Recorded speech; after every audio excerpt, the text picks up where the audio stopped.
అందరికీ నమస్కారం. తేజస్వి తెలుగు కథలు పాడ్కాస్ట్కి స్వాగతం. ఈరోజు మనం చెప్పుకోబోయే ఈ అనుభవం స్టోరీస్ ఆఫ్ మహాపెరియవ పరమాచార్య అనే పేజ్ నుంచి స్వీకరించబడినది. సేకరించిన వారు ఆడిదం రేవతి గారు.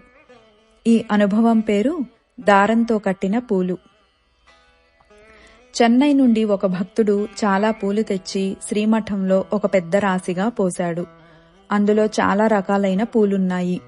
గుబురుగా కట్టిన మల్లెదండలు, పరిమళం వెదజల్లే చాలా రకాలైన రంగురంగు పూలతో కళాత్మకంగా తీర్చిదిద్దిన దండలు ఉన్నాయి. కానీ వాటిని శ్రీ చంద్రమౌళీశ్వరునకు అలంకరించడానికి పనికిరావు. ఆ పూలదండలన్నీ దారంతో కట్టబడ్డాయి, అరటి బెరడు దారంతో కాదు. శ్రీమఠంలో దారంతో కట్టిన మాలలను చంద్రమౌళీశ్వరునకు అలంకరించరు. ఆ భక్తుని నిరాశ మాటలలో చెప్పనలవి కాదు. అతను చాలా ప్రయాసతో ఆ పూలను తెచ్చాడు, కానీ ఒక చిన్న మల్లెదండ కూడా అలంకారానికి పనికిరాదు. పరమాచార్య స్వామి వారు పూజ ముగించుకొని బయటకు వచ్చారు. వెళ్తూ బుట్టలలో ఉన్న పూలను చూశారు. మహాస్వామి వారు పరిచారికలతో వీటిని ఎందుకు పూజకు తీసుకుని రాలేదు అని అడిగారు. వాటన్నింటినీ దారంతో కట్టారు అని చెప్పారు పరిచారకులు. వాటిని తెచ్చిన ఆ భక్తుడు అక్కడ నిలబడి ఉన్నాడు. తన అజ్ఞానానికి స్వామివారు ఏమంటారో అని కొంచెం ఆందోళనగా ఉన్నాడు. కాని మహాస్వామివారు కరుణా సముద్రులు. దారంతో కట్టిన పూలు స్వామివారి అలంకరణకు పనికిరావు, కాని నాకు పనికి వస్తాయి అని అన్నారు స్వామివారు. అక్కడున్న భక్తులు ఆనందపడ్డారు.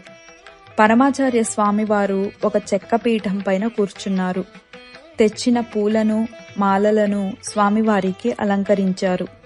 అది చూడడానికి పూలంగి సేవలాగా కనపడింది. ఆ దృశ్యాన్ని చూసి భక్తులు ఆశ్చర్యచకితులయ్యారు. సాక్షాత్తు తిరుపతి వెంకటాచలపతి అన్నాడు ఒక భక్తుడు. సాక్షాత్తు తిరుచెదూర్ మురుగన్ అన్నారు మరొకరు.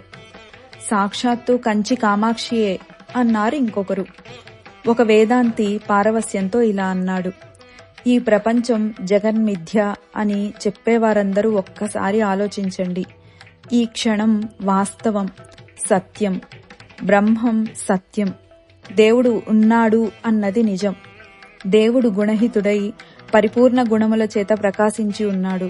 పెరియవ రూపహితుడైన దేవుడు. దైవం మానవ రూపంలో ఉన్నది అన్నది నిజం. గుణముల చేత ప్రకాశించువారే శ్రేష్టమైనవారు. పెరియవ సగుణ బ్రహ్మం, బ్రహ్మానందం అని పారవస్యంతో అన్నాడు. అపార కరుణా సింధుం జ్ఞానదం శాంతరూపిణం శ్రీ చంద్రశేఖర గురుం ప్రణమామి ముదాన్వహం. స్వస్తి.